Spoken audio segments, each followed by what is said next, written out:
Hey guys, Carl from Purple Misplaced. Today I'm taking a preview look at a prototype copy of the upcoming game Storyfold Wildwoods from designers Sjoerd, Linde, and publisher Open Owl Studios.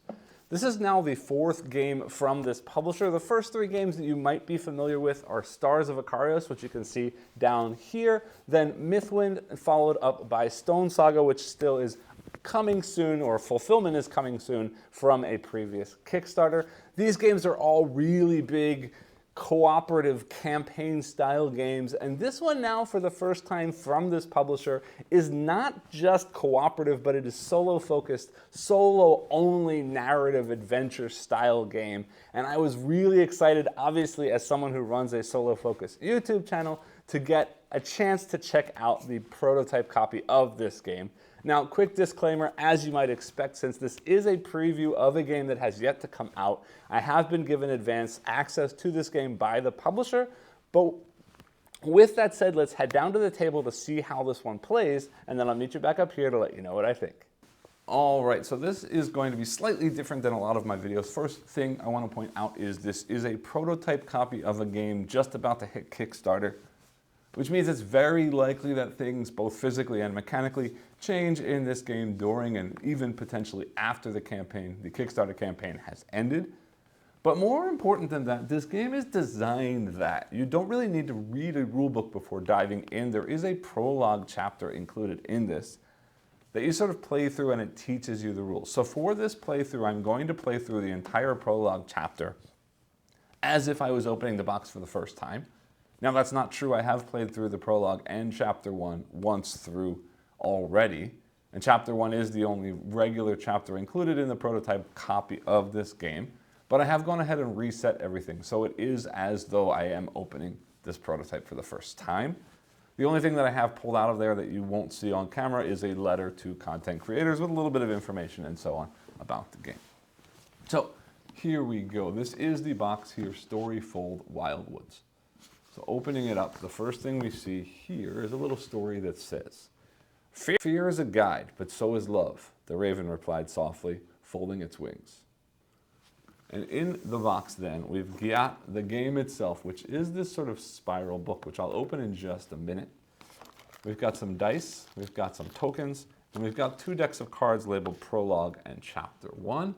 So I'm going to set this box aside. I'm going to pull out this Prologue chapter cards, and then we'll go through them, as I mentioned, without sort of learning anything at all, because they will be teaching us how the game plays as we go through them. All right, so here is that deck of cards, coming closer to the screen so you can read along with me. First thing, it says Prologue. This is how I reset the deck, getting rid of that card. Prologue card 1, do not shuffle. Unless instructed otherwise, return these cards to the game box after reading and resolving instructions on both sides, or on each side. Flip this card. It says, "Welcome to Storyfold Wildwoods. In Wildwoods, you play as a young girl, Luma, and her bear companion, Brahm, who set out to heal the forest from a dark and mysterious shadow. The story of Wildwoods is experienced across 5 main chapters. I mentioned already that all I have access to right now is the first chapter. Then it says, each time you play, you will progress through scenes until you finish the chapter. The outcome of each scene and chapter will directly impact the next. Your choices matter in Storyfold. So as I mentioned, I'm going to play through the prologue chapter, and then I will play through the first 1 or 2 scenes of chapter 1. I don't want to spoil too much, but I also do want to give you some idea of how the game plays after we get through this whole prologue. All right, read prologue card 2. Next, this introductory chapter is the prologue and consists of 2 scenes, crossing the river and into the dark. The left and right panels of the storybook are known as your dashboard, and the pages you flip through form the scenes. Together, these will include all of the information you need to play Wildwoods. Flip this card. Turn the storybook to scene 1, crossing the river. All right, so from this point, I'm sort of going to read these as I do the things that it says. It says, turn the storybook page to scene 1. Now, as I open this, let's see what happens. It says, many moons ago, in a world of light and shadow, there was a girl named Luna. So here we are, prologue page 1, scene 1, called Call of the Wild. I'm going to read through this here. I should have opened this already first now that I'm seeing this, sorry. Because here it says, when you're ready, find a deck of cards that says Prologue and read from the first card. So I should have done that before opening the cards, but let's continue on. Call of the Wild. It says, on a crisp morning like so many others, Luma stood still at the edge of the river. Amidst the gentle sounds of flowing water and warmth of the early sun, a light breeze played with her hair. She savored the moment and sighed. Suddenly, a gust of wind sent a flurry of leaves past Luma's gaze. She watched in anticipation as the swirl settled atop the water, forming a trail stretching from her feet to the forest on the other side. The leaves glowed with a soft luminescent light, beckoning her to approach. Heart pounding, Luma knelt down. She hesitated, then scooped one of the leaves into her palm. In an instant, a flash of light burst from her wrist. Luma's eyes widened, and she felt as if the world had shifted. Before she could grasp her surroundings, a vision arose from the depths of her mind. She saw a young woman and an infant child giggling amongst the tall grass of the forest. Nearby, a large, majestic deer grazed peacefully until, suddenly, its head raised sharply in distress. Then, as quickly as the vision appeared, it dispersed into shadow, leaving only an echo of distant howls. Gasping, Luma found herself back by the river. A low rumble drew her attention to a calm, powerful bear at her side. "It was her again, Brom," she whispered, her fingers stroking the bear's silvery white fur. The visions had begun several moons ago, each time leaving her more unsettled. There was something familiar about them, but what, she did not know. For as long as she could remember, she had lived and cared for the creatures at the river's edge, just as Brom had cared for her. Her memories were distant, impenetrable, not unlike the dark forest beyond.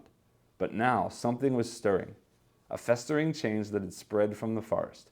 Critters were fleeing the woods in panic. The river had turned foul, and flowers that were meant to blossom now wilted. Even Eek, their playful squirrel friend, had not returned from his latest trip into the forest. Luma looked to Brom, who stared back at her in expectation. She knew she could not wait any longer. The creatures are suffering, Luma thought to herself, but she had never dared to cross the river before. All right, so coming back to the prologue, it says, turn the storybook page to scene 1, crossing the river.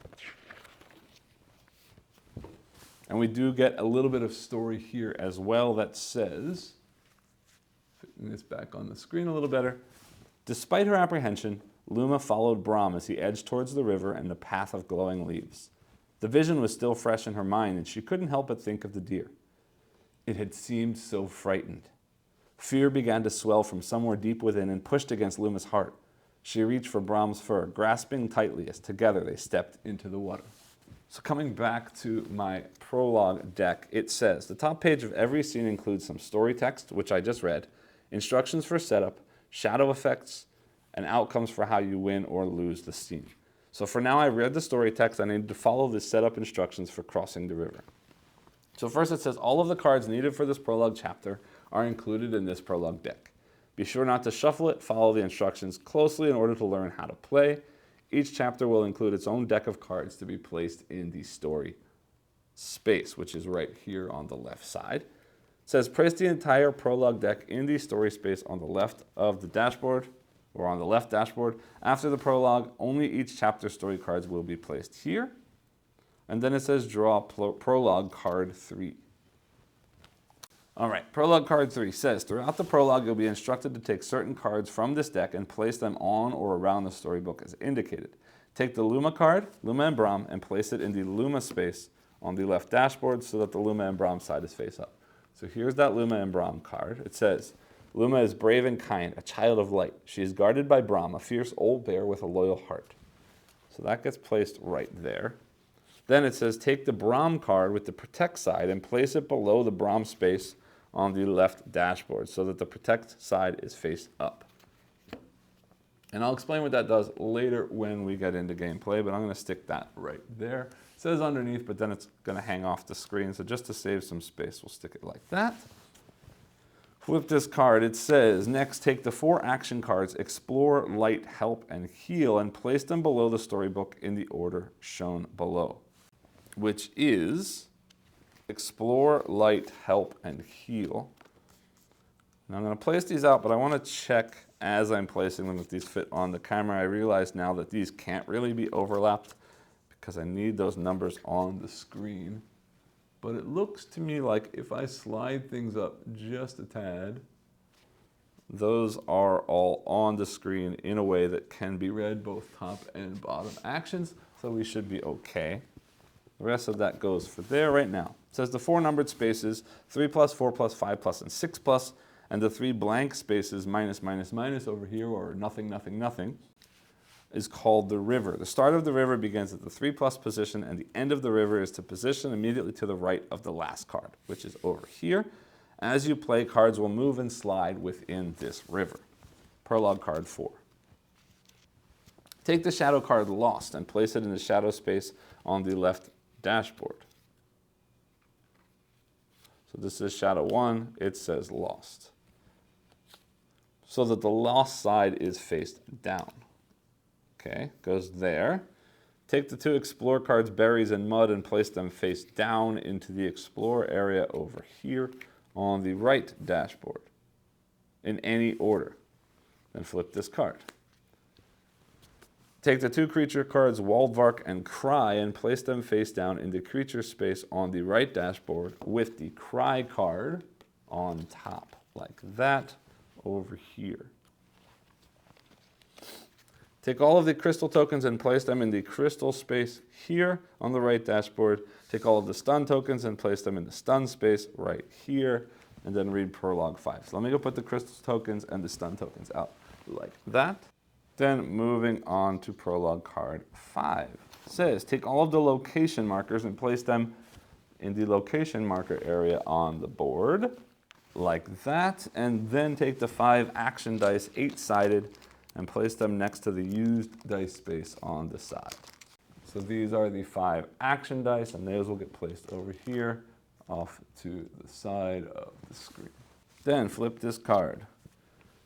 For the prologue, we're starting with Reduced Spirit. Take the spirit marker and place it on the spirit track in the 4th space from the right. 1, 2, 3, 4 as shown. And then finally take the light and shadow markers and place them on their starting spaces here and here. So light goes there and shadow goes there like that.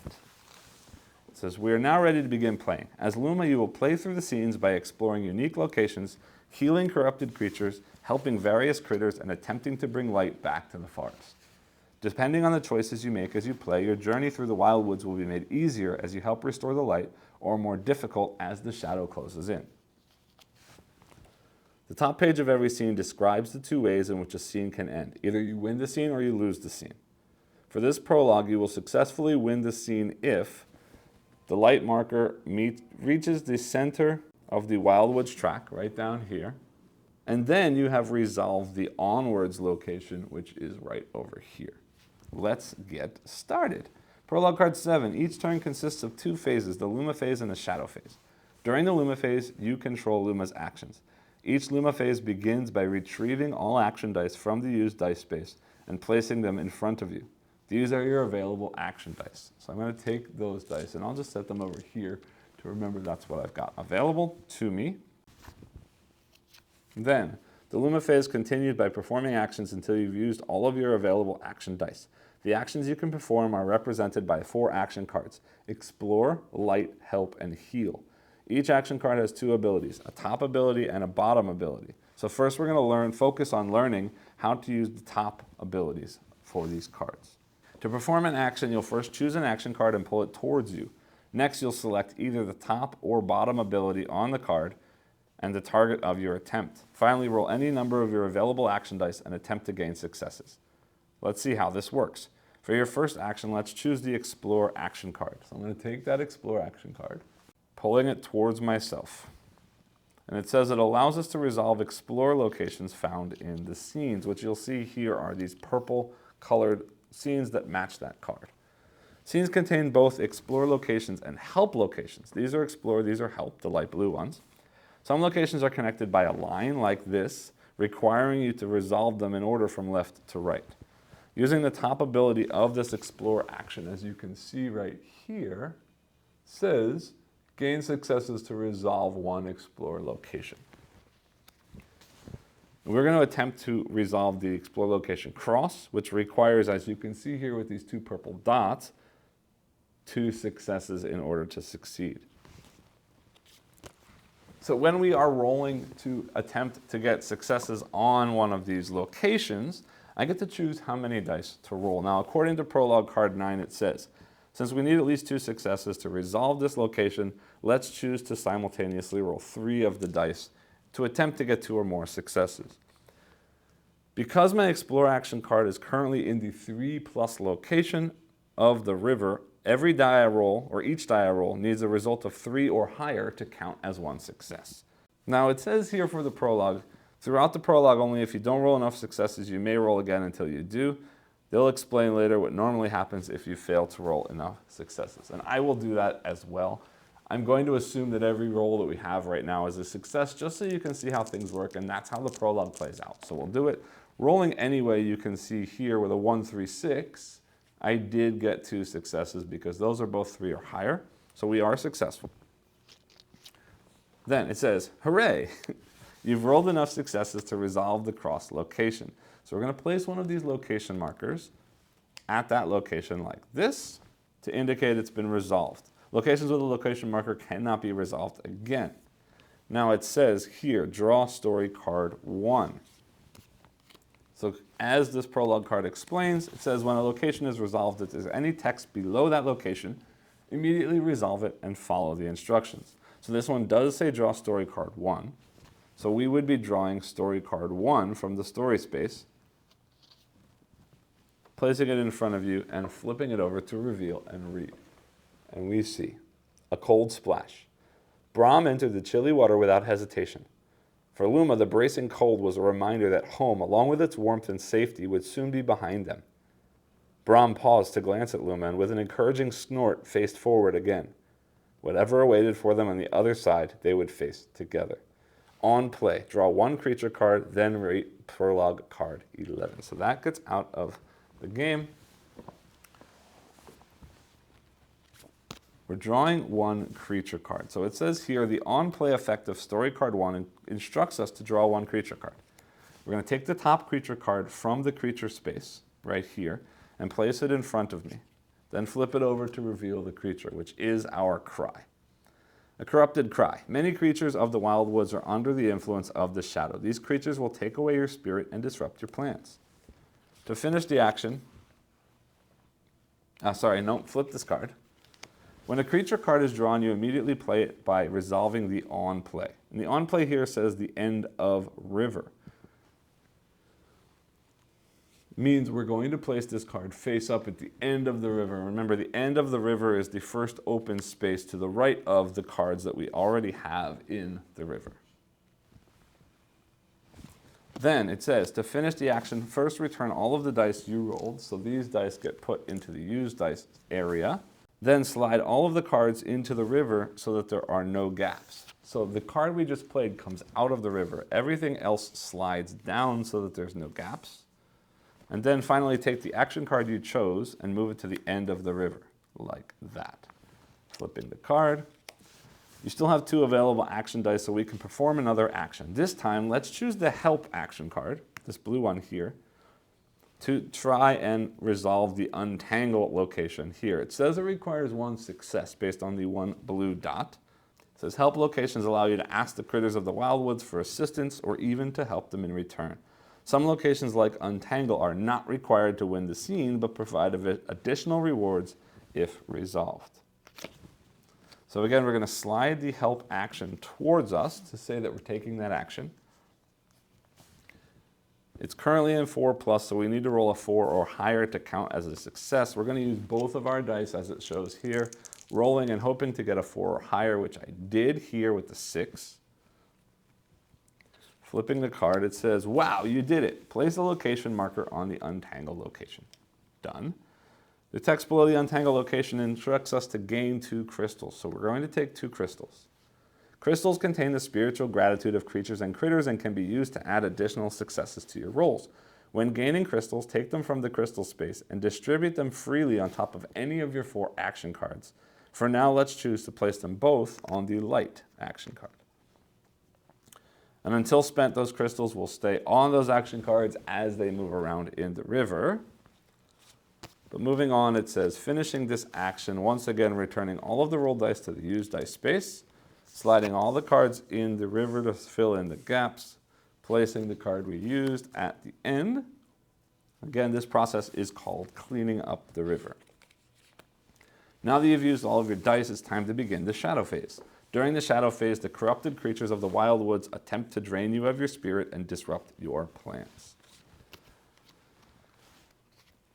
The shadow phase begins by activating each creature in the river once, starting from left to right. Currently, there's one creature in your river, the Cry. When a creature is activated, it attacks you. For every spirit icon here found on the creature card, you lose one spirit. So you can see here in the top right corner that shows one spirit icon.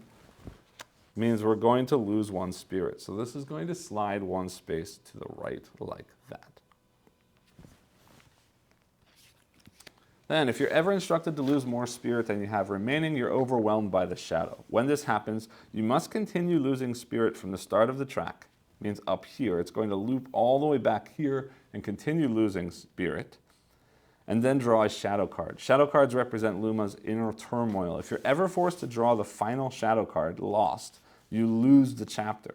Luckily, your mighty companion Brahm has a special ability, Protect, that can be used once per chapter to help prevent you from drawing the final shadow card. We might need this help later. So I'm going to show you this card now, and we'll see how this works later, but Brahm has a sort of double ability called Protect. The first one says, during the Luma phase, if Brahm is not on the discard pile, you may spend one crystal from any action card to light a creature and flip this card. And then when this card has been flipped, during the Luma phase, you can spend 2 crystals from any card to recover 3 spirit and flip it back again. The other option here says once per chapter, instead of drawing that final shadow card like we just talked about, I can place this card face up like this, Protect, on the shadow discard pile, and then flip my Luma card to the Luma side. So that would protect us from flipping that lost card. It then would flip later after the spirit rotates one further time. We're going to place that here.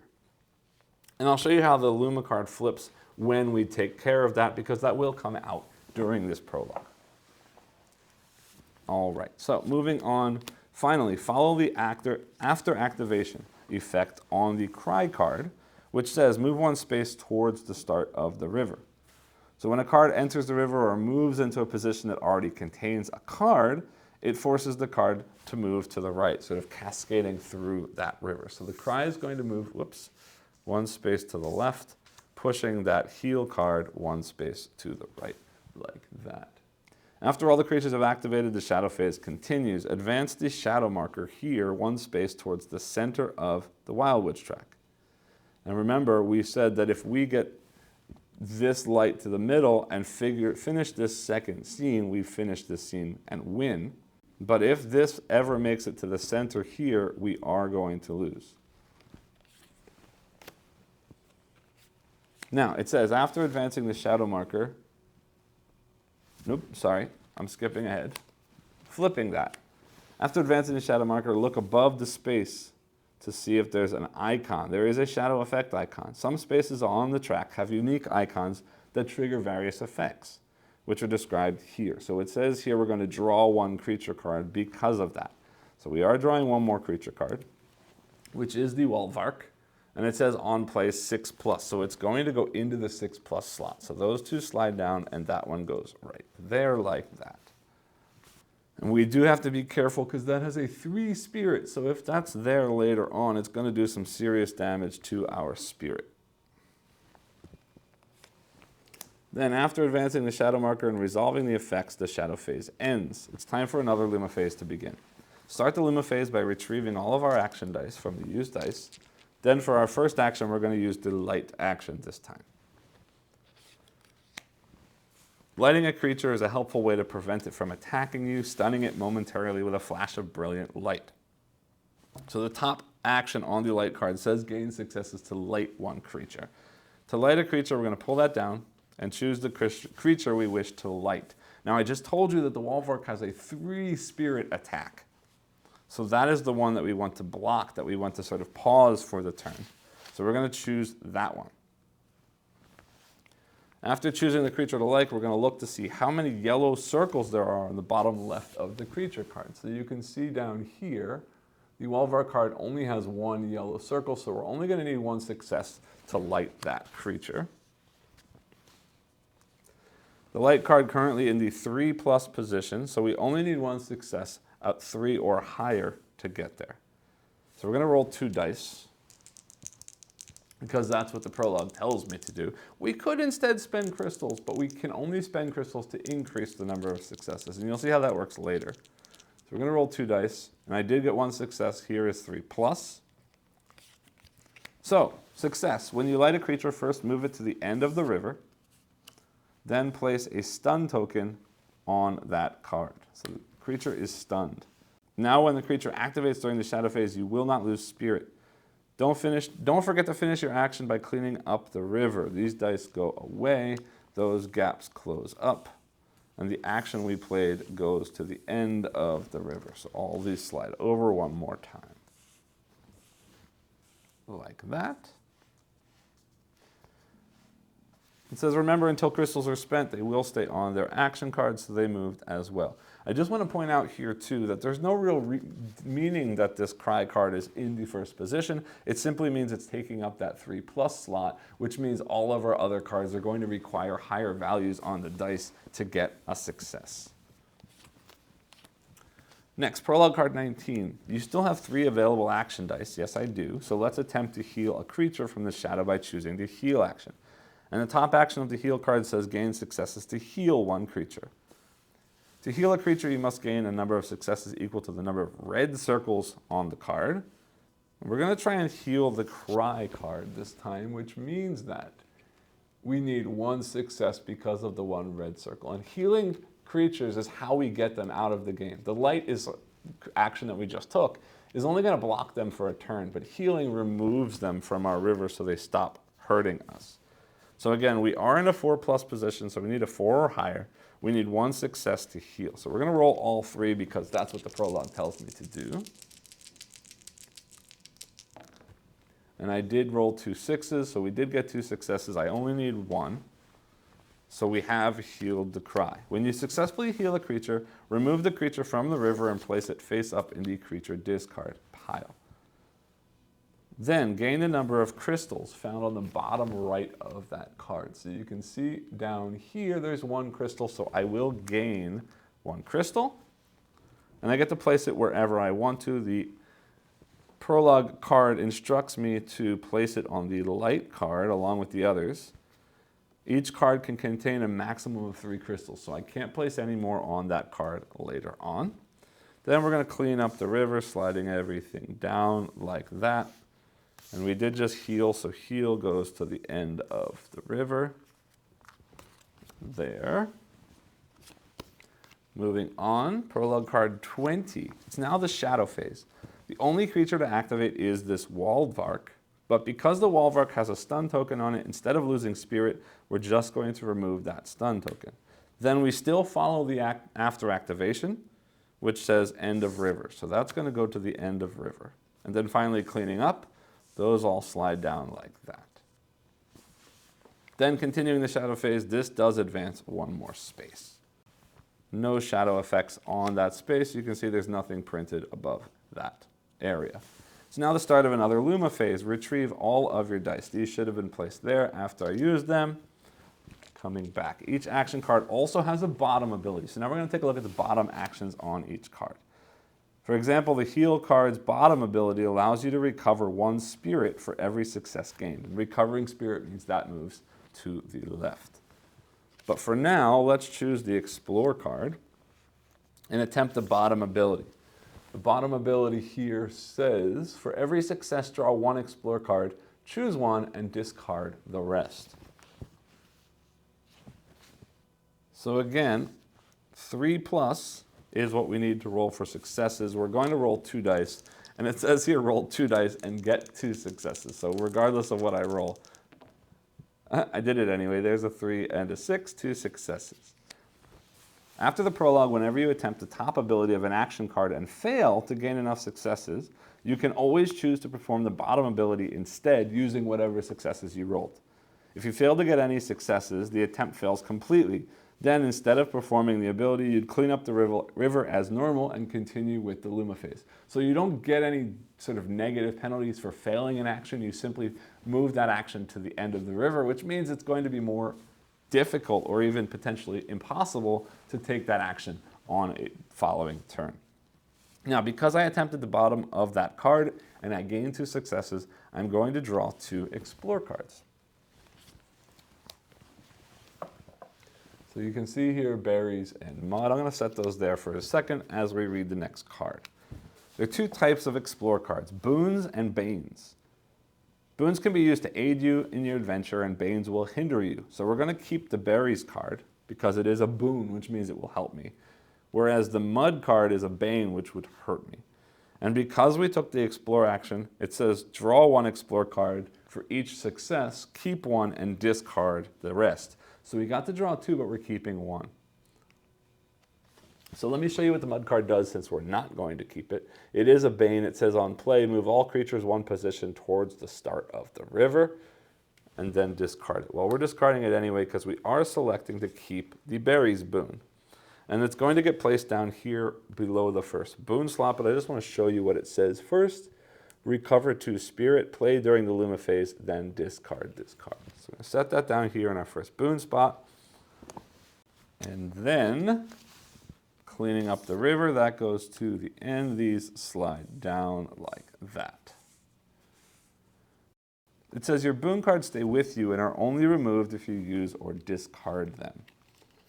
All right, now let's attempt to advance the light marker, this one here, because remember that's part of what we need to do to win this scene, by choosing to perform the bottom ability of light, which says for every success, advance the light marker 1 space towards this center space of the Wildwoods track. This track is important. In order to successfully light the scene, the light marker must eventually reach the center space of the Wildwoods track. In this example, we'll attempt to light the scene with 1 action, but you can always advance the light marker 1 space for each success you get. Because the light marker needs to move 4 spaces here, 1, 2, 3, 4 to the center, and I only have 3 available dice, now is a good time to spend some crystals. Crystals on action cards can be spent to add 1 success per crystal, but only if I roll at least 1 success. So I'm going to roll all 3 of my remaining dice. Those should have been used. Rolling these 3. Then spend your crystals until you have enough successes to move to the center. So I'm rolling light. I need a 4+. I got 2 successes. So 2 successes plus 2 crystals gets me 4 successes, which pushes me to the center there, like that. Then you've successfully lighted the scene. Remember to clean up the river. Good. So light goes to the end. These all slide down like that. The only thing left to win the scene is to resolve this onwards location. Unfortunately, I used all of my action dice, which means another shadow phase begins. Begin the shadow phase by activating the Wildwoods. It attacks and causes you to lose 3 spirit. It does. Oh no, I'm out of spirit. Because 1, 2, and looping back there is 3. Whenever you run out of spirit, continue losing spirit from the start of the track, which I did. Then draw a shadow card. Drawing the final shadow card, lost, which you'll see here would be what I drew. Lost. It says you tried, but all hope is gone. On play, remove all markers from the scene and turn to scene X, alone in the dark. That's my lose condition. But thankfully, Brahm's special ability, Protect, can be used once per chapter to prevent us from drawing the final shadow card. So Brahm's Protect, as I mentioned before, says once per chapter, instead of drawing the final shadow card, so that did not get drawn, you may place this card face up in the shadow discard pile, then flip Luma to the Luma side. So looking at the other side of the card, Luma says, Luma's eyes widened as Brahm positioned himself between her and the hunting wolves. Summoning her courage, she swiftly sought another route to confront the shadows alone. During the Luma phase, you may spend 1 crystal from any action card to re-roll 1 die. So now I've got this sort of once per turn, or actually not even once per turn, once per crystal reroll ability, which is helpful in addition to preventing that loss. With Braum holding off the shadow, we still need to follow the after activation effect on the Wildvark, which says end of river, and then we clean up that river like that. Then for the last step of the shadow phase, again, this moves forward. There's no event there. If this ever reaches the center, even if I've already lighted the scene, I still lose. It's only one space away, which means we need to take care of something this turn, or we would lose on the next turn when that moves forward. Prologue card 25. You can do this. Begin the Luma phase by retrieving your dice, choosing the Explore action, which is a 5+. Ouch. So we're going to attempt to do this. We only need one success, but it's going to be a hard one, so it tells me to roll all 5. We need at least one 5+. I roll, and I did get a 6 and a 7. That is 2 successes. I only needed 1. So I'm placing a location marker on this location, following the instructions. Beneath it says draw story card 2. And then it says, of course, don't forget to clean up the river. So we're going to slide those over. Explore goes to the end, and we read story 2, which says, reflection. Was this a taste of things to come? What afflicted these creatures and caused them to act so unnaturally? Maybe this is what the deer had been frightened of, Luma thought. These creatures needed help, and perhaps she and Braum could bring healing to the forest. It was not far away now. On play, travel to scene 2, Into the Dark. So first look at the section titled, You Win the Scene If. Congratulations, we've completed all of the conditions needed to required to win the scene. I've now been instructed to travel to scene 2, Into the Dark. To travel, we follow the travel steps listed on the top right of the dashboard over here. First, it says discard all the creatures from the river and place them face up in the creature discard pile. So the Wildvark goes there, like that. Next, it says clean up the river. Crystals stay on cards, like this. Remove markers from the scene. So shadow and light come off. All of my location markers come off. And then finally, we turn the page on to scene 2. Scene 2, Into the Dark. Luma sat down on the other side of the river and rested her head against Braum's reassuring leg. She smiled a little as she watched the Wildvark happily dig up some thick roots from the sodden soil. Her light had proven successful in healing the creature from the crimson shadows, but it had drained her of her spirit. Every time she used the light, she'd felt closer to the brink, in danger of being lost to the shadow herself. It made her feel frightened and abandoned, just like she felt at the dead of night when the nightmare came to visit her. In her heart, Luma understood that if the shadow continued to spread, it wouldn't just be the forest that suffered, it would be everything she loved, the creatures she'd cared for, her home at the river's edge, even Braum. The old bear heaved his body with a deflating sigh and nudged her gently. Slowly, Luma's dark thoughts subsided and she felt a sense of calm return. I am ready, Braum, she said, meeting his eyes. The bear looked toward the forest, then back at Luma. He nodded, as he had always done when he shared her visions and fears with him. With Braum by her side and a growing light inside of her, Luma gathered up her courage and marched towards the unknown. Something or someone was calling her to heal the forest, and she felt ready to face wherever shadows awaited her. But with each step, her sense of responsibility grew heavier and doubt returned. If I fail, everything will be lost. Nerves started to get the better of her, and she held onto Braum tighter and tighter with each passing step. So it says here, congratulations on completing the prologue. Take the next 4 cards in the prologue deck and place them beside you. These are sort of player aids, double-sided, that walk you through all of the different steps of the game that we've already seen, but it's just a reminder so that we know all of the things that we need to do moving forward. I'll set those up here just so I have them available to me when needed.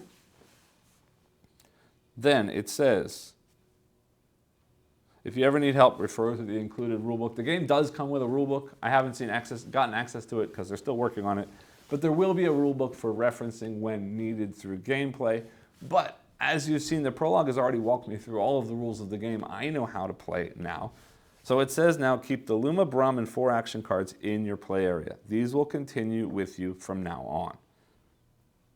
Return all shadow cards, prologue cards, explore cards, story cards, and creature cards So everything else there to the game box. Chapter 1 will provide you with a new deck of these cards during the chapter setup. Return all crystals to the supply. Then it says, proceed to Chapter 1, Howls in the Wind, to set up the first chapter. So I am going to move on to Chapter 1 now, and I will play through at least one, probably two scenes of Chapter 1, so you can see how the game plays when it's not sort of holding my hand and walking me through it. I also want you to be able to see how it looks when we set up a new chapter. But know that moving forward now here, getting into Chapter 1 does get into the story of Chapter 1 and will be slightly spoilery because that's the nature of a campaign game when I show you actual scenes or scenarios in that campaign. But again, I'm only going to show you two and I will stop there, and I'll talk a little bit more about broadly what I experienced in my final thoughts, but I don't want to spoil anything more than those first two scenes. But with that said, let's go ahead and move into Chapter 1. Chapter 1, Howls in the Wind. The towering trees at the edge of the forest loomed over Luma and Brom. Now that they were close, it seemed even more foreboding than she had feared. A chilling wind, not unlike the air from the river, brushed over her. She looked down to see the hairs on her arm race in fear. The moment was interrupted when suddenly Brom let out a snarling warning. Luma lifted her eyes to find a dark, menacing wolf standing at the forest's edge. Wisps of scarlet smoke circled and trailed around it as the wolf bared its teeth and released a chilling howl. It locked eyes with Luma, and before she could react, another vision burst into her mind. Shadowy tendrils swirled and writhed from an abyss below Luma's feet. Her breath froze as she noticed Brom beside her, still and lifeless. Dread gripped her heart as she realized what could await them in the forest. Sobbing, she threw herself atop her fallen companion. Luma snapped back to the present. She trembled, the vision reeling in her mind, but there was no time to dwell on it. As she tried to stand, Brom lunged forward, positioning himself between her and the scarlet-shadowed wolf. The old bear roared fiercely as a magnificent glow of light emanated from around him. Then, with a vicious growl, the wolf recoiled back into the forest depths. "Brom, you're alive?" Luma whimpered tearfully. The relief was overwhelming, but so was the realization of what awaited them in the forest. I can't do this, Brom," she sobbed. The light around Brom dimmed and he returned to Luma's side. Gently, he nudged her and waited patiently. With a deep breath, she gathered herself from the ground and took his head into her hands. "Thank you," she whispered, tightening her grip on the bear's fur with resolve. She couldn't afford to lose Brom or herself to the shadow, and she knew she had to continue. Fixing her gaze to the woods, she stepped towards the forest with renewed determination. All right, so basic setup. It says place the Luma card so Luma and Brom is face up, again, in the Luma space. Place the Brom card so Protect is face up below the Brom space. Place the spirit marker at the start of the spirit track, which is this leftmost space. Place all location markers, stun tokens, and crystal tokens where they are.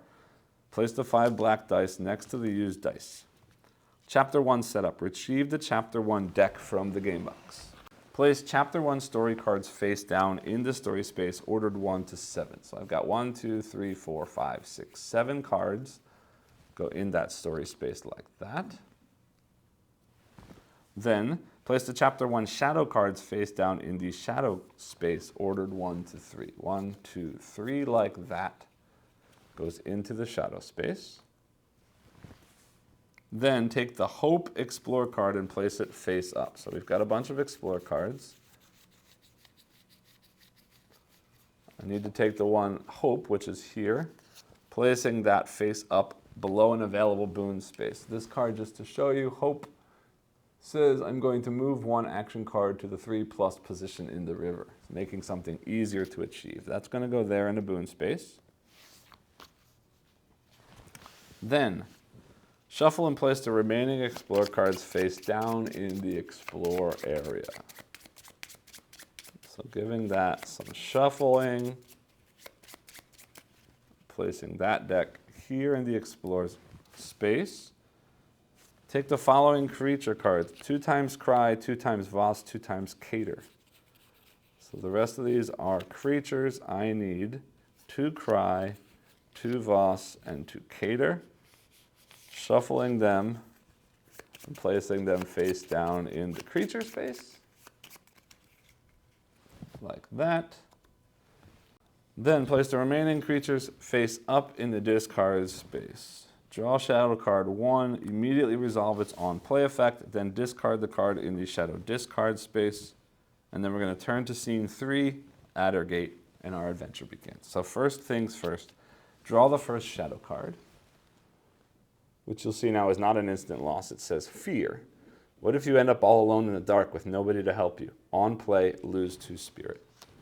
So that gets placed there like that, which I don't know if you can see makes it really cool tableau here, which I'll talk about a little bit later, but I am going to lose 2 spirit. And we're going to move to scene 3, the first scene of chapter 1. Addergate. Soon Luna and Brahm found themselves along a shady, slithering path. Overhead, endless rows of branching limbs formed a crude archway. As Luma gingerly tiptoed over the mossy ground, a stale odor offended her senses. Sounds of hissing from nearby trees caused a shiver to run along her spine. For a brief moment, Luma thought she noticed a prancing deer deeper within the forest. Maybe it too needs help. Setup. Reset the Wildwoods track. Place the light marker on the leftmost space. Whoops, that's not the light marker. Sorry.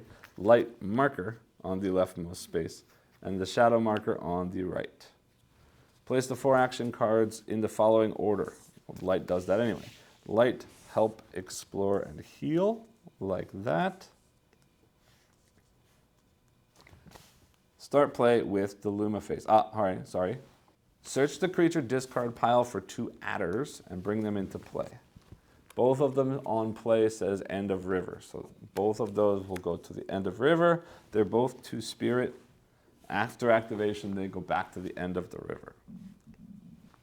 So they don't gum up my works at all, but they're hitting me for 2 each time, which is a lot. Start play with the Luma face. Now it says shadow effects. Anytime I see an eyeball, I'm drawing a creature. Anytime I see one of these symbols, I'm going to draw 1 explore card, and if it's a boon, it gets trashed or discarded. If it's a bane, it's going to get played and do whatever nasty thing it's going to do to me. To win the scene, I have to light the scene, and I need to resolve this investigate location. But it doesn't say and then, so I'm not sure that has to happen in that order. But this has to be lit, this has to be resolved. And if I do that, I'll travel to scene 4. It says, I lose the scene if this reaches the center of the track. Then, if story card 1 is still on top of the deck, I will draw it. Then I'll draw a shadow card, which means it's putting me closer to the final loss. Remember, this is losing the scene. If I hit the loss card here, that's sort of the end of everything.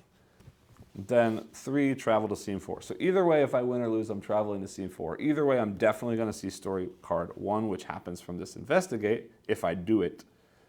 But if I lose, I'm going to advance the shadow 1 more time, which is not a good thing to do. So with that, we're all set up for our playthrough of Chapter 1, Scene 3.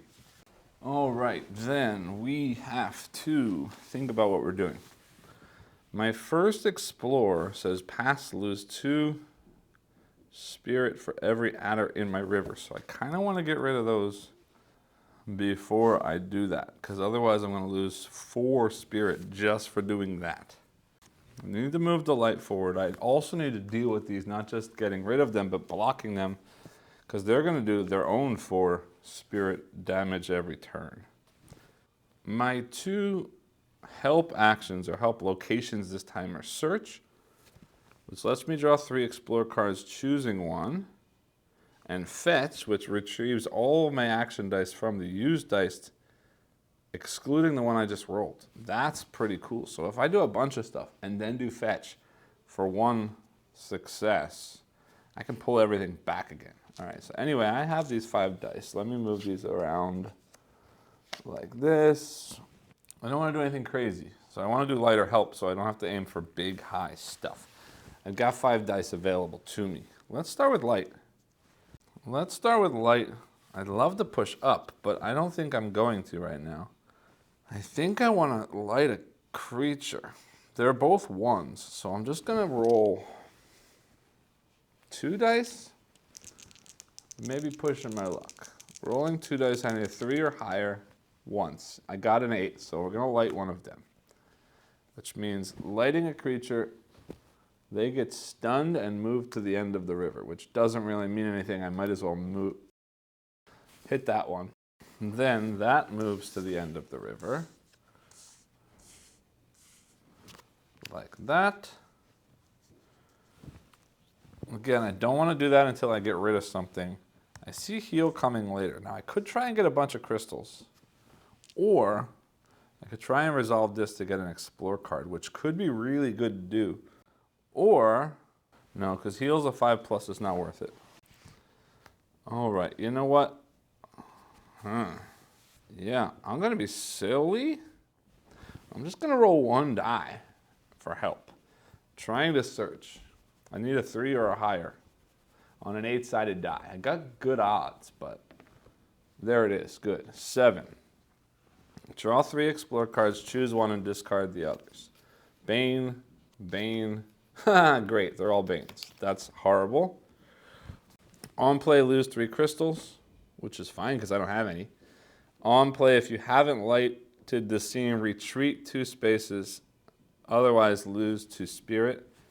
On play, move all creatures 1 position towards the start of the river. That wouldn't be good because that would mean heal goes all the way over there. I don't want that to happen. All right, well, we'll do this.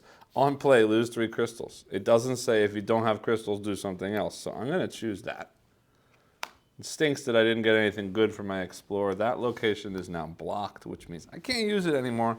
Help goes away. Well, not away, but all the way to the end. And then I'm going to try and heal the other adder. So I need to get 4+. They only have 1 red dot, so I only need to roll 1 success. 1 die of 4 or higher will do it. I rolled an 8 and a 1. Perfect. This adder gets healed. You'll see down here in the bottom right corner, I've got 1 crystal. So he goes away, and I get a crystal. That was a heal action. 1 crystal. I need 2 successes on a pass. And then I'm going to need 3 successes over here. Yeah, let's put a little crystal on Explore. Maybe? Or light, because I'm going to need 4 lights.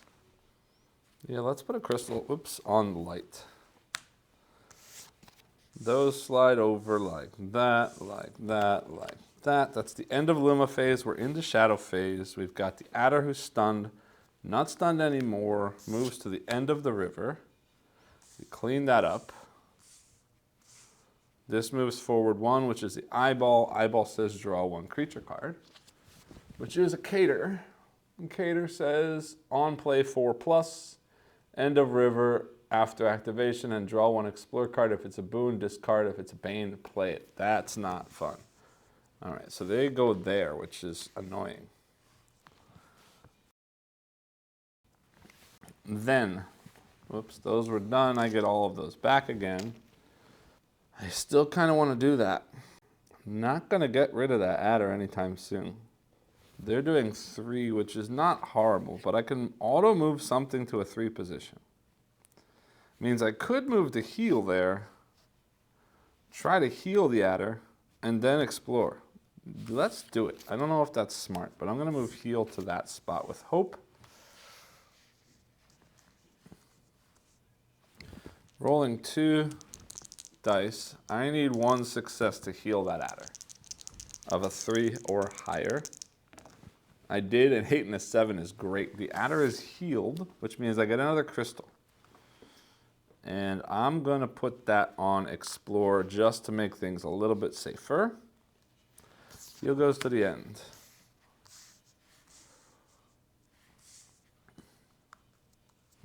That changes things up a little bit. That changes things up quite a bit. All right, those go away. I've got 3 dice left. I need to roll 2 successes there. Do I want to roll 2 dice and hope to have 1 left potentially to fetch? Could do. It'd have to be a 5 or higher. Because I have a crystal here. Yeah, but I'm going to need 3 later, so let's just roll all 3 on this pass action. I need 2 successes. 5, 4, 7, I got 3 successes. Yeah, I guess I should have rolled 2. Anyway, I don't need to use that crystal. That's 3 successes. I passed that. Lose 2 spirit for every adder in my river. There aren't any. I have no dice left. We move to the shadow phase. Cater says on play, 4+, no sorry, he's already been played. After activation, end of river. Then draw 1 explorer. If it's a boon, discard it. If it's a bane, play it. It is a bane. Rot. On play, if there's a shadow card on top of the shadow discard pile, there is. Activate its on play. So I'm losing 2 more spirit. And that's that. These all slide down. Whoops, this should have gone to the end before the shadow phase happened. Like that. Okay. Then, 5 dice come back. Let's try and do some lighting, shall we? Hold on, just move forward 1. It says draw an explorer if it's a boon, discard it if it's a bane, on play. It is another bane, good lord. On play, at the start of your next Luma phase, which is now, retrieve 4 instead of 5 dice. Yuck, but could be worse. All right, then I'm gonna try and light. I'm rolling 3 dice, get as much light as possible. 3+ are my successors. 4, 5, and 1. I just realized I forgot to move this once for the Cater's attack. 4, 5, and 1 gets me 2 successes. I'll spend 1 more to get a 3rd success. We still need 1 more to get there, which is not good. That goes like this. Now is where I'm pushing my luck, because we got 2 more turns. No, 1 more turn after this. I'm rolling this die.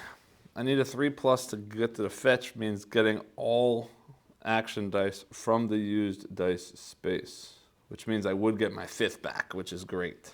Well, I wouldn't get this one because it says excluding the die I just rolled, but come on, 3+ gets me 4 dice, would be great. And it is 4, good. So I get these 4 dice back. That goes away. We fetched like that. Those slide down like that. I need 3 successes on an investigate.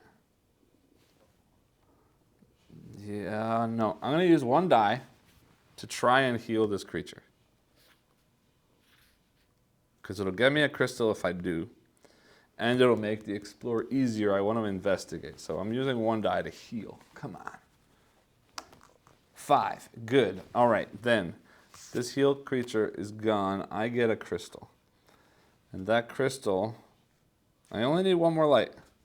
I'm going to put that on explore like that.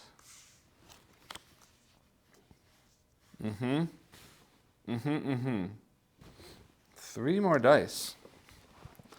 I'm going to roll 2. This is a chance I might light the scene. And resolve investigate. Yeah, okay.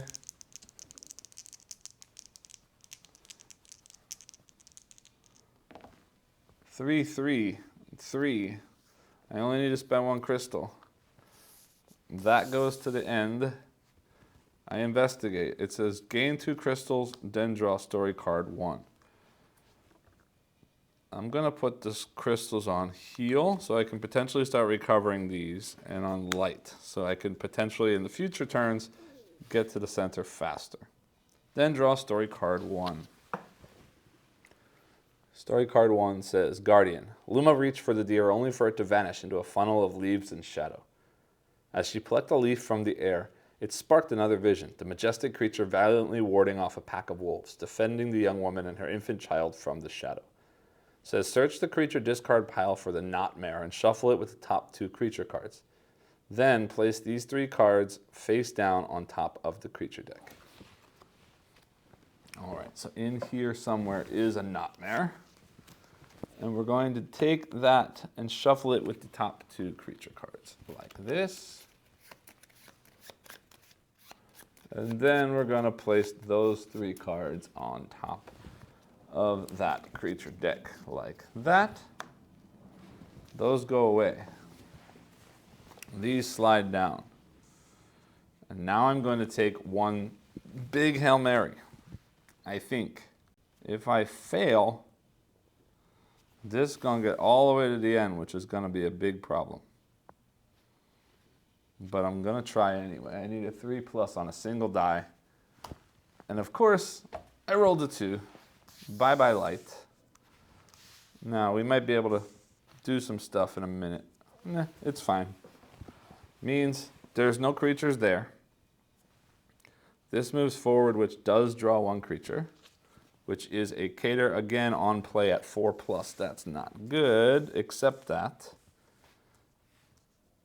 Yeah, that's not good. Because now light can't even be used until I get rid of something.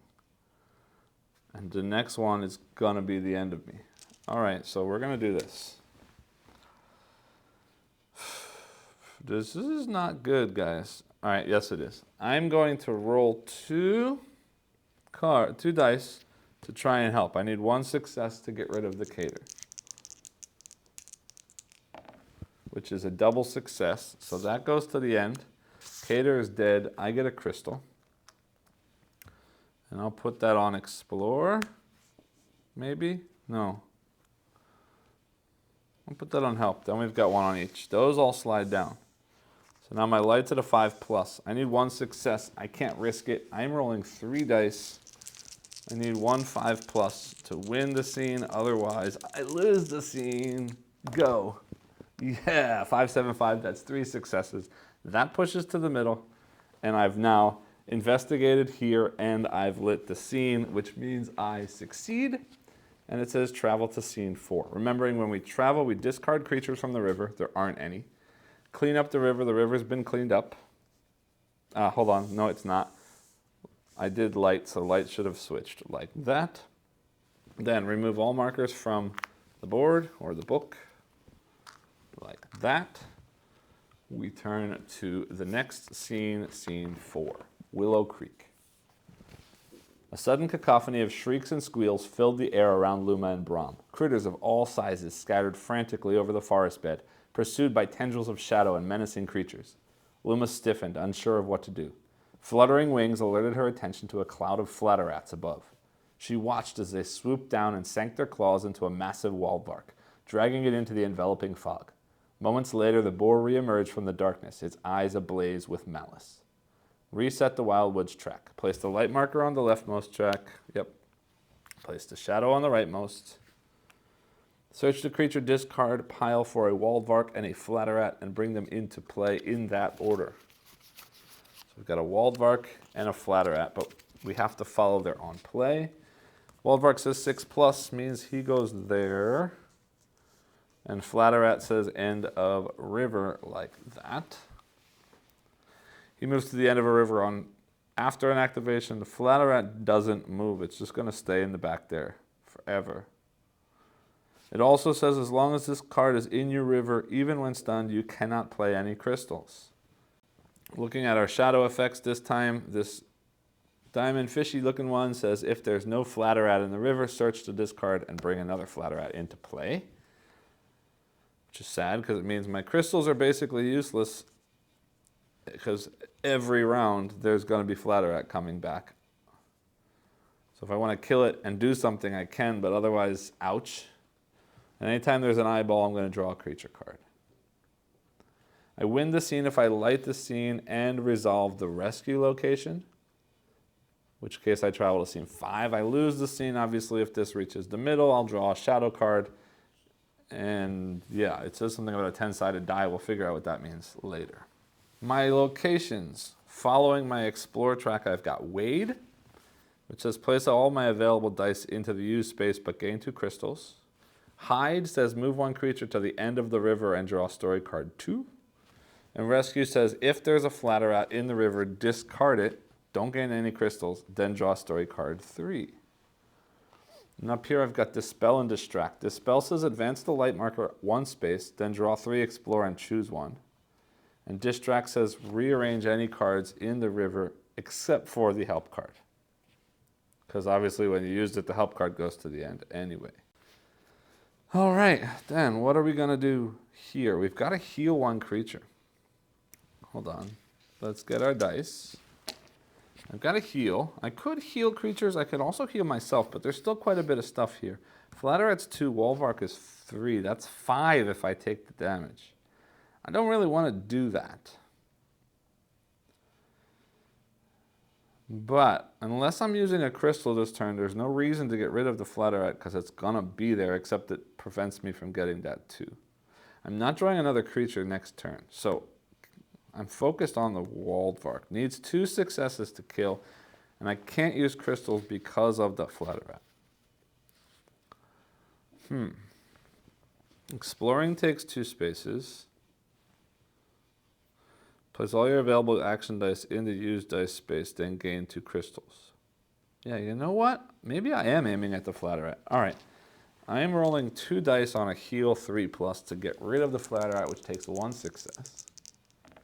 And I got 2 successes. So the Flatteret does go away. It's going to come back later, but that gets me 2 crystals.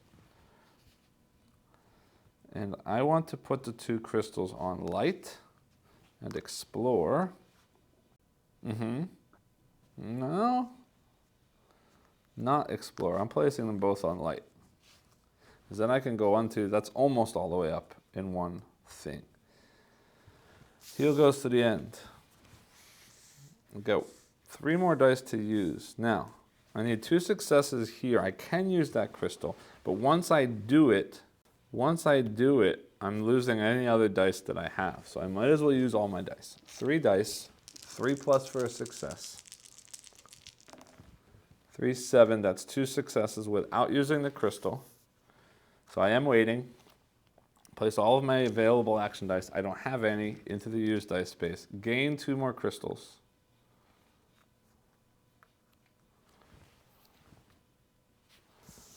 Sliding things down like that. And now I need to place crystals, remembering 3 is the maximum, so I can't place any more on light.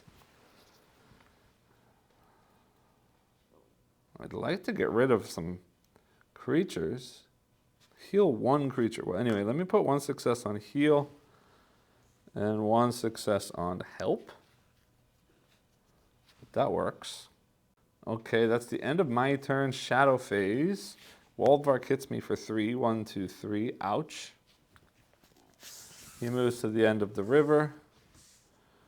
This moves again, which means the Flatteret comes back again. On play, end of river. Now I can't use crystals again, but that's okay. 5 dice come back. What am I gonna do? Hide. Move 1 creature to the end of the river and draw story 2. I don't need that right now. I'd love to light. I'd love to heal that Flatteret again, but not likely gonna happen. It could though. I'm gonna roll 2 dice on a help to try and dispel. I just need 1, 3, no, I need 2. And I can't use crystals. Hold on a minute. Let me think about this for a second. Yeah, I need to roll 3.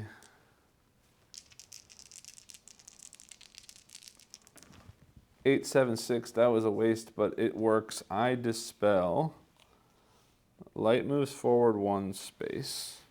And then I draw 3 explore cards. A Bane, a Boon, and a Boon. All right, so the Bane goes away for sure. I've got Calm. When performing an action, add +1 to each dice result. Or Boost. Retrieve 2 action dice from the used dice space. Ooh, that's amazing. I'm taking Boost. I may have to use it right away. Those go away. Then, help goes to the end.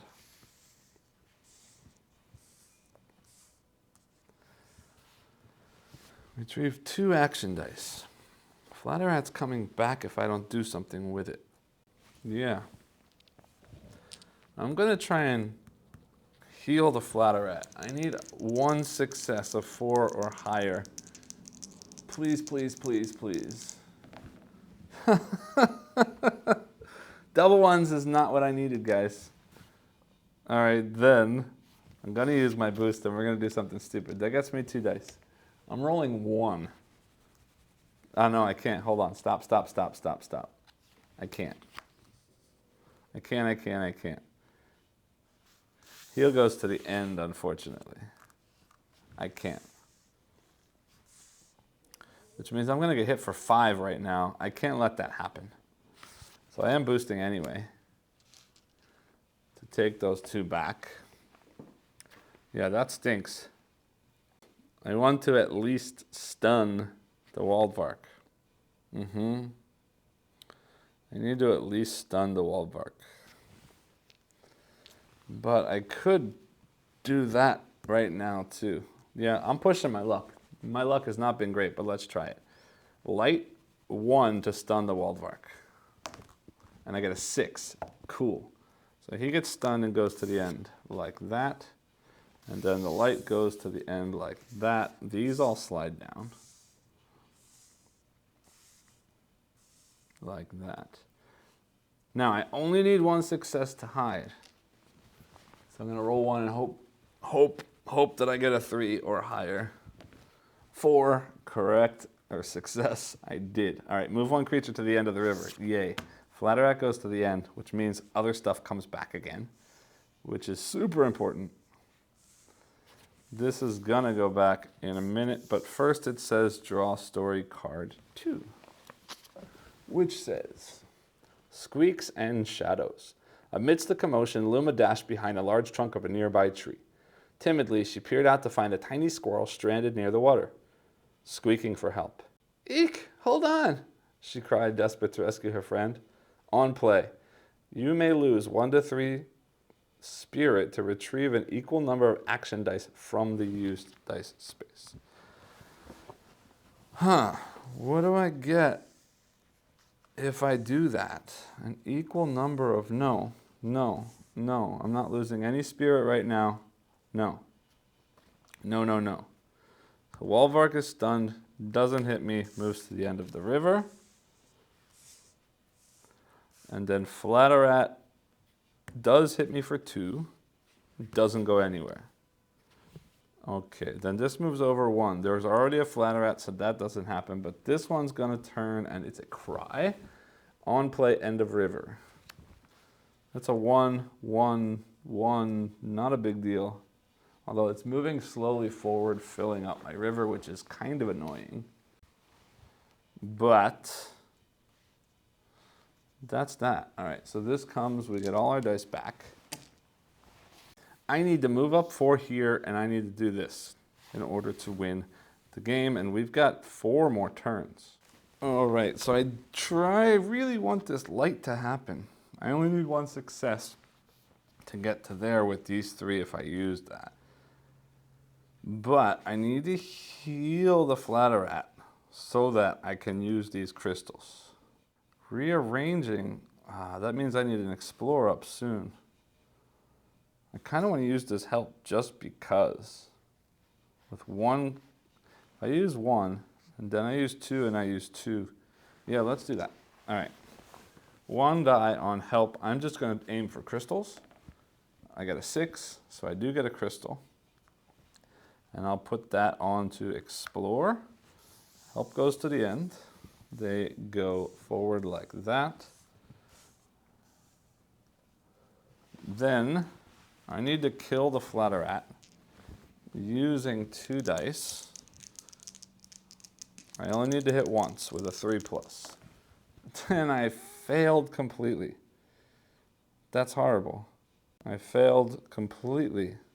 Yeah, that's bad. Okay, that goes to the end. That's especially bad because I can't even use help to rearrange cards because help's all the way at the end. All right, well then, yuck. That's horrible. I can try and light, I could try to Explore, but I need 2 successes on a 5. That's not gonna happen. So we're gonna light the Wildvark.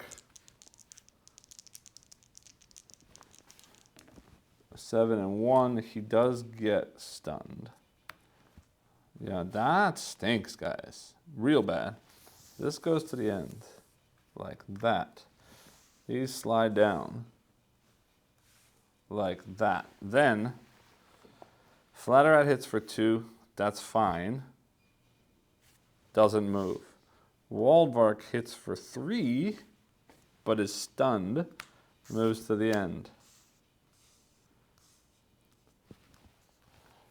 Then Cry hits for 1, which is going to trigger a shadow here. Shadow 2 says Doubt. Surely it was a mistake to come this way. What would someone like you possibly do against such darkness? On play, move all creatures 1 position towards the start of the river, then lose 2 spirit or 2 crystals. So this moves forward 1. This moves forward 1 like that. Although after activation, it moves to the end. I'm not sure which happens first, but he hit me to cause that trigger. Yeah, let's assume that that happened. I'm in big trouble. And now we gotta lose 2 crystals or 2 spirit. I think the 2 crystals might be the answer. Yeah. Let's get rid of 1 heal and 1 help crystal. Like that. And then this moves forward. All that does is bring a flatter at in. There already is, so that's fine. We get all our dice back. I need 2 successes on a 4+. I don't want to spend more than 3 dice though, because this is getting flooded up with creatures already.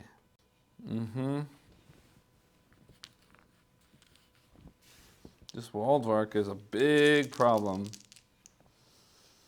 I could try and heal the Flatter, but that's not going to work. All right, so I am exploring. Using 3 dice. Do I want to do 4? I kind of want to do 4. I kind of want to do 4. I need 2 successes. I got 3 successes. Good. Then I'm doing rescue. If there's a Flatter in the river, discard it. Do not gain any crystals. Then draw story card 3. Which says, a furry friend. With desperation in her eyes, Luma leaped into the water. She reached a helpless squirrel and scooped it into her arms just as a Flatter swooped by. You're safe now, Eek, she whispered gently. The squirrel let out a thankful squeak, then sprang from her arms to face the sound of distant howls. On play. Take the 10-sided gray action die and add it to my available action dice. That is wonderful. I've got a little squirrel friend now. That's very helpful. Okay, then explore goes to the end.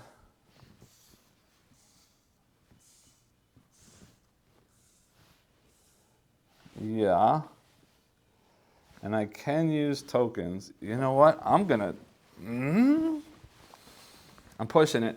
I'm pushing it. I'm gonna distract if I can with a single die. I need a 3+ or higher, or 3 or higher. And I got a 5. Watch this. Distract. This moves to the end. But before that happens, I get to reorder anything I want to. Light comes first. Heal stays there.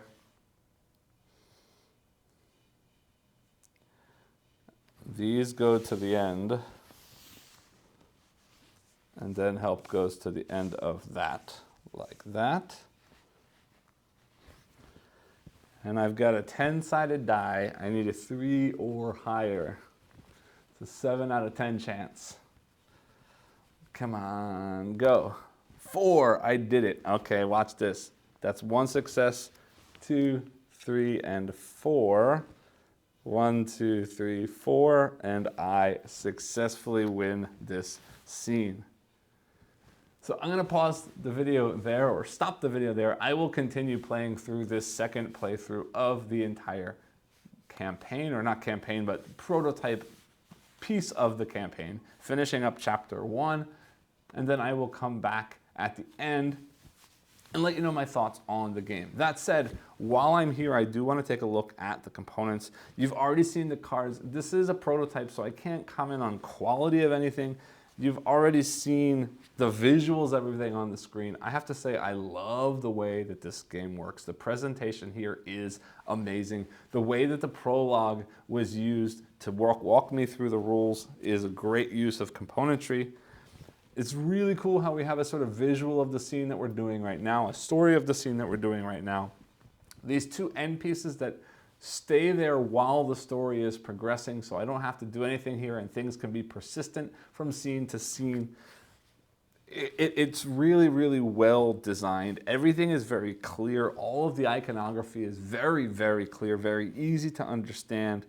Gorgeous artwork, beautiful, beautiful artwork. I love this sort of dark background with these bright, punchy, sort of flat layered colors.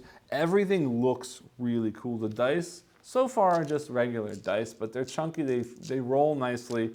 The 8-side, there's a 10-side, and there's another die here, a 12-sider. I'm not sure what it's for, but maybe we'll find something along the way later that gets something from that. Anyway, huge fan of the components so far. Now, let me get back to finishing this second playthrough, and then meet me back up top, and I'll let you know what I think about my experience. Welcome back. I hope you enjoyed the playthrough. Now, as I mentioned up top, Open Owl Studios this is going to be their 4th game coming out.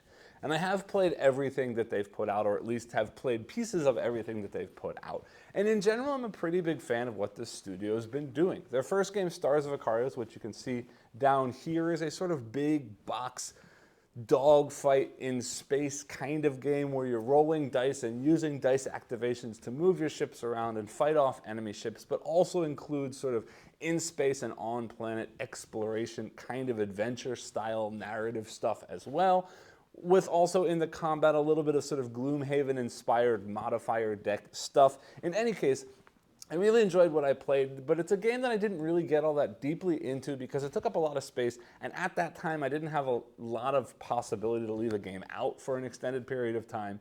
And then by the time I sort of finally got back into it, they announced that they were sort of doing an upgraded version of the game, changing some things, maybe fixing and tweaking some things. So I've waited on that. I'm waiting for the next version of that game to dive back into it.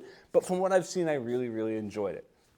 Next after that, they released Mythwind. Now, I didn't really play much of Mythwind at the time. I've now since gone back and played a lot of Mythwind and reviewed Mythwind. You can watch my review of Mythwind right up here. For me, Mythwind was more exciting as an experiment than it was as an actual game. It's a gorgeous game. The world that they've created is really cool. This sort of asynchronicity that they've created in each of the characters, if you don't know, it's a cooperative, another big box cooperative campaign style game in which each character is playing a different kind of character in this sort of fantasy town. Right, there's a crafter, there's a ranger who's going out hunting for things, there's a farmer, and all of these different characters play with a very unique, different mechanism in the game, all sort of generating money, all working to sort of build up this town, interacting with the spirits and the different creatures that live in this world. And ultimately, it felt really cool as a world. It felt pretty cool as the sort of stories that were happening through it. But as far as the gameplay went for me, after you sort of understood the core mechanism of each of the characters, there really wasn't that much bringing me back because that game didn't have a whole lot of sort of end game goal things driving me to play the game. Well, after that game now, they're releasing Stone Saga, which has already finished its campaign on Kickstarter, but is yet to fulfill. I did get a chance to preview the prototype of that before playing Mythwind, actually. And Stone Saga is exactly what I wanted Mythwind to be. It's another big box narrative adventure campaign style game where you are sort of cave people, kind of people living in this world, sort of ancient world of weird creatures and weird locations. And you're learning how to craft items in order to survive and go on adventures and discover new things in this world. And that one really does feel like a super cool lived in real world that you are this tribe of people building up your tribe through history, uncovering things, discovering stories, making your own adventures through this world. And I loved everything I saw about that. And I can't wait to get back into it. But now all three of those are big box campaign co-op style games, and I've always been a fan of them, but sort of solo is an additional thing to all of those games. They're really designed to be cooperative experiences. Now for this one, when they announced it, I saw that it was solo only. And so far, every game they've released, at least for me, has had an interesting narrative, has had more and more as they've come out with the games. The narratives are getting better. The worlds that they're creating are getting more and more fleshed out and interesting worlds to live in and dig into. So when I heard this game was coming out, and it is narrative focused and solo only, I was incredibly excited because I've been a big fan more and more of the games that they've been releasing. So to see a narrative game that I can play by myself, that I can really dive into this world and play out an adventure and see the story or live the story that plays out really had me excited. So I got a copy of this prototype and I sat down and I played it. I've now played through it twice. Once before I started recording this video, and then once partially as the playthrough, and then a little bit after that as well. Now, the playthrough that I did, I hope that it was helpful for you to show off how things go. I did make a few little mistakes here and there, but I did leave comments in the subtitles when that happened. But in any case, the story here first physically plays out really, really coolly. This box looks like a book, and you open it up and it sort of unfolds, and every time you progress in the story, you're turning the page to the next sort of page in the story, the next step in the narrative, the next scene, the next chapter, telling out this story of this little girl, Luma, and her bear, Brahm, and their other sort of friends that they discover along the way. And before I even get into the mechanisms of the game, I have to again applaud OpenOwl. Again, their narratives are getting better and better and better. This one tells more of a sort of through-line story rather than an open world adventure. But so far, I'm really enjoying what I've seen narratively in this game. The story is interesting, the characters are interesting. More than anything, and this is what I keep saying about these open world games, is the world that we're inhabiting is very interesting. This sort of shadow versus light battle that's happening. And I don't really know much of what's going on yet, because again, I've only played the prologue and the first chapter of what I think is a 5-chapter story. I can't remember off the top of my head as I'm recording this, but I'm pretty sure it's a 5-chapter story. In any case, I'm really enjoying how the narrative works, and I'll come back to talk about that a little bit after I talk about the mechanisms. Because the narrative isn't just a single story that you're playing through. There are some things that branch off, and I'll talk more about that as sort of discussion of the mechanisms. But the mechanisms themselves, the gameplay of this game is basically centered around dice success manipulation kind of thing. Dice rolling for success, almost RPG-like. If you want to do something, you need to roll this many successes, or you need to roll this number or higher to succeed at whatever it is that you're doing. But that's sort of just the starting point. Yes, I'm rolling for successes to clear some kind of challenge, but the way that I'm doing it is based on this sort of river of cards, which is a really interesting idea, because the number of successes I need to accomplish whatever challenge I'm doing, well, first off, comes from the scene that I'm playing at the time, or the piece of the chapter that I'm playing at that time. And if it's something difficult, it may need many successes. If it's something that's easy, it may only need 1 or 2 successes. But how I get the successes depends upon this river of cards. So there's a 3, 4, 5, and 6, or really 3 plus, 4 plus, 5 plus, and 6 plus location along this river. And whichever action I choose to activate will require that number or higher to be rolled on a die in order to succeed or to get a success towards whatever action that is. So if I want to explore and activate something that's happening on the sort of storyboard of that scene, I need to roll a number of successes equal to the number of dots that it shows on that page, but each of those dots has to be of that value of higher to wherever that explore card currently is in the river. And then beyond that, once I've done that, whether I've succeeded or failed, that card then slides to the end of the river, meaning that card becomes more difficult to activate later until it works its way back into the location. And the way that it works its way back is for us to activate other actions, pushing them to the river and sliding things back down again. So it's a really interesting idea that I'm trying to roll successes on dice, but the successes that I'm trying to roll are not always the same thing. And sometimes I want to take my time and set things up so that it's easy for me to hit the successes and it's easy for me to complete whatever challenge I'm attempting to complete. But then sometimes it's worth it to sort of push my luck because I'm running out of time, or I want to make the most use of my dice, because each round, at least at the beginning of the game, you've got five dice to use to activate these actions. And you can choose however many dice you want to roll, hoping to get however many successes you're hoping to get. But for example, I can roll one die and push my luck that I can get a success on one die. Or I can roll lots of dice hoping to increase my likelihood of rolling the number. But again, if that card's further down the river, it's going to require higher numbers, which means it's still going to be difficult for me to do. So if I want to sort of take an action at this point without waiting for that sort of river to work its way back to the point where an action is cheap to activate, I can push my luck and try to get it done. It's going to be harder to do, but it might come through.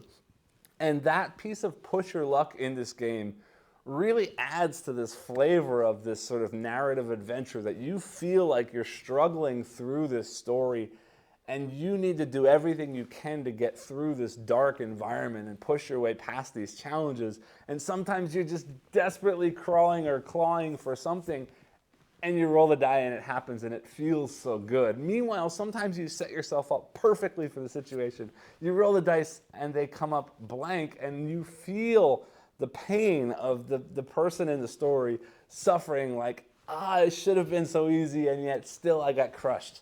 And it would sometimes feel bad in another game when these things happen, but because this game is a narrative story, sometimes those negatives just feel thematically worth it in the game, so that those big positives later on feel so much better when they happen. And I love the sort of emotional beats and the emotional feeling you get simply in this sort of rolling for successes kind of mechanism that works very well in this game. But then, as I said, there are 4 actions, and only one of those actions is about exploring the locations on the map that sort of push these story beats and push you towards the goals that you're trying to achieve in each successive scenario in the game. The other 3 actions, light, heal, and help, well, help relates back to that book as well, because help is allowing you to activate other locations in the scene that are going to give you something special. It might help you deal with something that's going on in the board. It might help get dice back for you. It might help you dig through the deck, because as I mentioned, the explore action for searching those locations or activating those locations, every action has a second action on it as well. And the second action of the explore is to dig through an explore deck that could potentially get you cards that give you one-use abilities to help you out in other things. But sometimes the cards that come out of that deck are banes that actually trigger negative events along the way that sort of add to the sort of unfolding story that sometimes an event just happens that you have to deal with, which feels bad, but it gives you that challenge to push through and again to feel even better when you get past it. But anyway, I'm talking about this help action because this help action allows me to activate other things on the board that could potentially help me, that could help give me new abilities, that could help me deal with things that are happening on the board, that just allow me to interact with the game in ways that the rules don't usually allow me to interact with the game in. But the secondary action of this help action is that I can build up these crystals. And I can only ever have 3 on an action. But building up crystals means I'm building up automatic successes on whatever action I place those crystals on, with the caveat that I cannot just activate a crystal to automatically get a success. I need to roll at least 1 success and then can use as many crystals as I want, up to the 3 that I'm allowed to have on a certain action, in order to sort of increase the number of successes that I get. And that's interesting because it's not just I'm prepared perfectly for the future. It's I'm prepared almost perfectly for the future, but I still need something to happen in order for that preparation to work out. And it keeps that sort of push your luck feeling moving through, even with the sort of mitigation of your successes in future attempts. Now, the other 2 actions, heal and light, are focused on dealing with the negative in this game, because it's not just about the actions that you have in that river.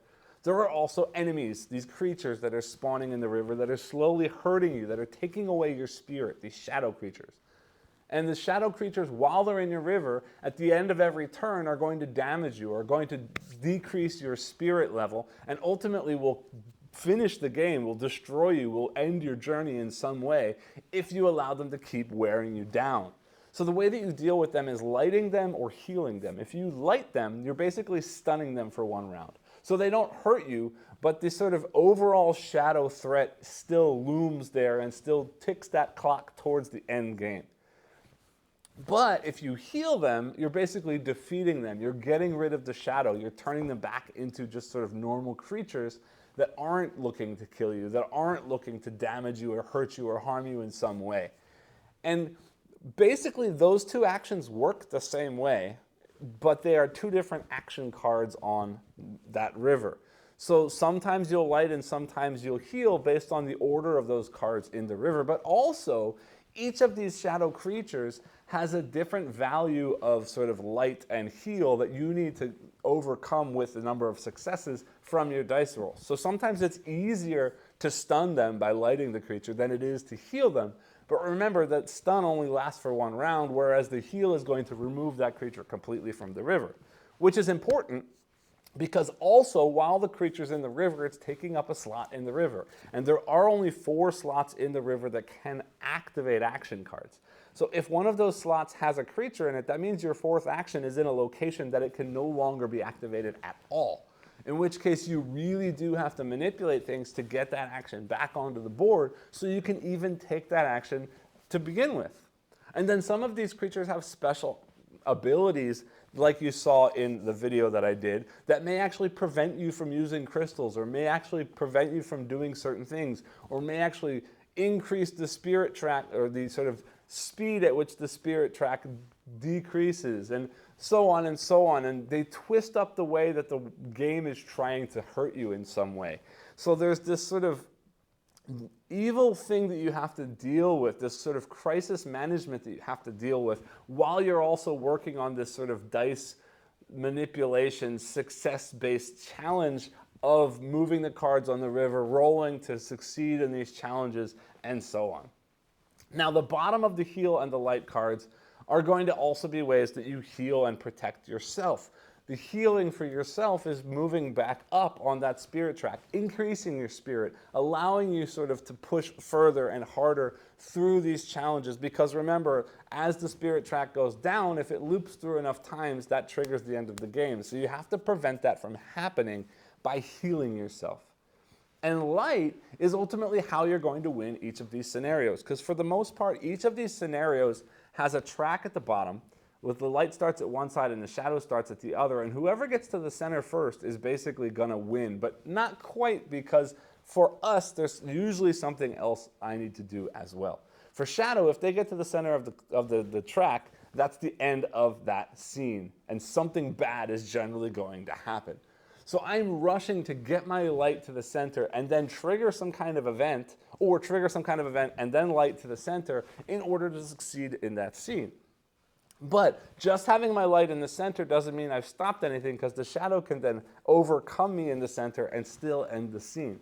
So I have to sort of balance getting my light to the center while also focusing on using that explore action to activate all of the different locations on that scene to sort of progress the story, but have also lit the world so that the shadow is retreated enough that I can accomplish whatever it is that I need to achieve. So all of this combination of keeping the threats at bay while playing with this river of cards to try and do your best to push your luck, to succeed on these challenges, to explore these locations, along the way building up this hand of cards that gives you abilities that helps with all of these challenges, while also healing the creatures to get rid of them, or lighting the creatures to hold them off while you're taking care of this stuff, is a really, really, really fun experience, and I'm enjoying every second I've had with this game, because on top of it all, the narrative is still there. As I'm doing this, every time I trigger, not every time, but many times when I trigger one of these locations on the board, it comes with the flip of a story card. And the story card does things, it changes things. Sometimes something helps me. Sometimes it gets worse, it gets darker. Sometimes I get a new companion. There's different dice in the game.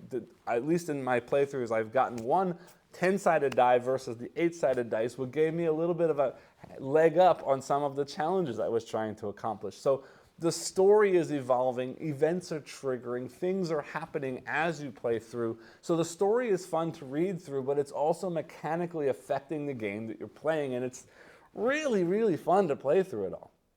Because then at the end, there's always a success and a fail for each scenario.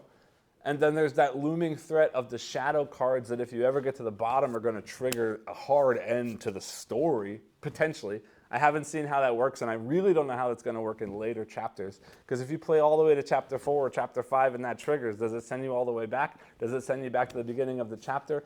What twists, what changes happen? All of this is stuff that I'm excited to see in the final product. But I can tell you, at least for the scenarios, without spoiling too much, it's not always there's a win and a loss.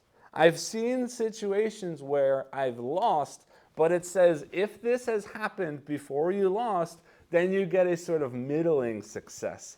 So there are different levels of success even at the end of these scenarios that do sort of lead to different paths in the story.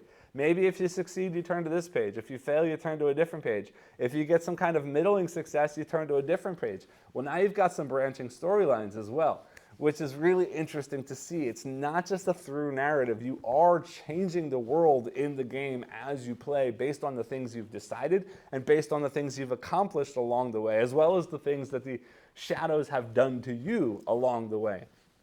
Also, because I haven't seen a second chapter, I don't know exactly how it's going to work, but I know that at the end of the first chapter in this prototype, it explains a little bit that based on things that have happened to you in that chapter, you're basically going to shuffle in new boon cards and new bane cards that represent the things that have happened in the past. So even things that have happened in a chapter will then come back to mean something in future chapters, again, altering the story, making things change as far as the story, but also as far as the mechanisms of the game work through successive plays of this game.